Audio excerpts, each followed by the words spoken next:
Good evening, Davao, Mindanao.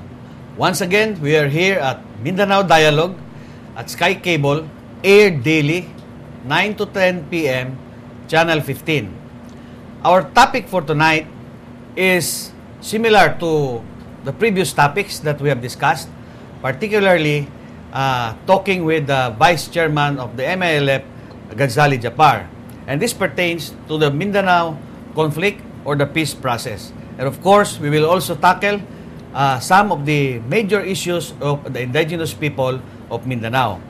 As you may have followed through the different episodes before, we had already discussed the indigenous people together with Father Bert Alejo as one of the proponents or supporter of the movements of the indigenous people.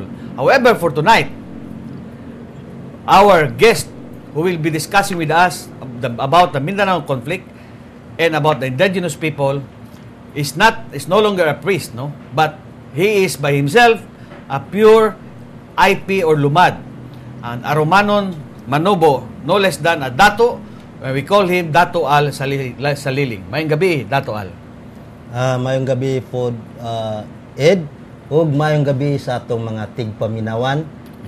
Unta magpadayon mo sa pagpaminaw, pagtanaw, samtang ginahisgutan ang maong mga topiko.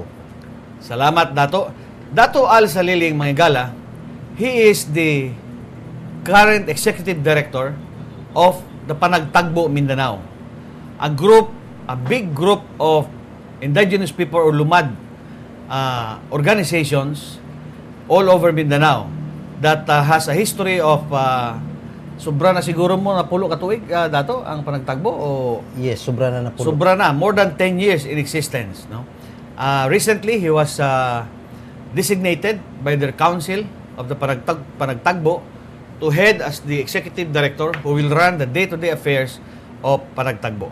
And of course, we'll be dialoguing with Dato Al about his perspective, no, as an indigenous people, as a lumad. Ang panglantaw niya with regards to the peace process. Especially that Dato Al was a former member of the technical committee of the GRP panel, of the previous GRP panel headed by Jess Duresa, and who was the previous head? Yes, ang una, katong una natong naapilan ang head sa OPAP mo si Attorney Duresa. Yeah. Unya nasundan na sa ni General Garcia, nasunod-sunod na hantod na si Spiron, hantod na sa dito na taman sa katong pagka hulog na sa MOA-ID. Okay.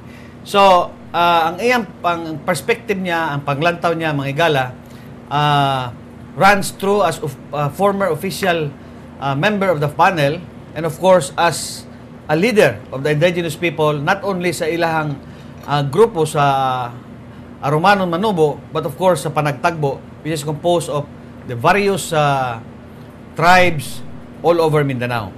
So, ang unang pangutana nako sa imuha, Dato Al, is what do you think, unsay paglantaw nimo sa peace process karon na nag-resume naman siya, no? How do you see it?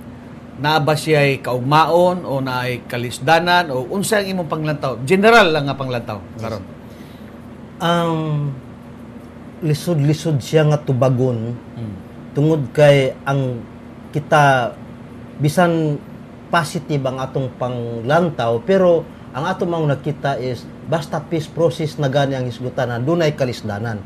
In the sense nga daghan manggod ang gulo diha ang ginatan-aw ug ang uban nagkalahi-lahi nga issue, ang uban walay issue, mao nga medyo may kalisdan. Pero ang atong ubos nga pagtuo nakaabot ngadto sa positive nga panglantaw nga duna ni siya maadtuan, in the sense nga wala pa magapadayon ang paghisgot tali sa kalinaw sa MILF o GRP na ang consultations gipanguluhan ni sa BUC, gipangutana ang tanang sektor. So kini nakatabang para mas masayon, although lisod siya pero mabawasan ang kalisod.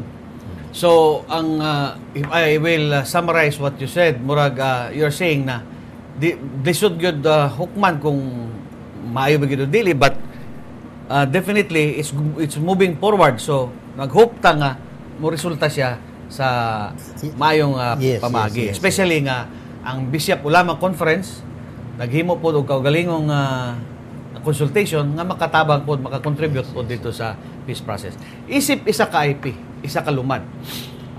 Unsay mga major, no? Mga major nga mga issues nga gusto nimo i-share sa atuang mga televiewers with regards to the peace process. Ang epekto sa peace process, ang epekto sa mga demands sa MLF nga nakabutang sa MOA-ID o kung hisgutan pa nila, what is that thing na gusto nimong ipaibalo sa atong mga televiewers nga naapoy uban diha mga lumad nga naminaw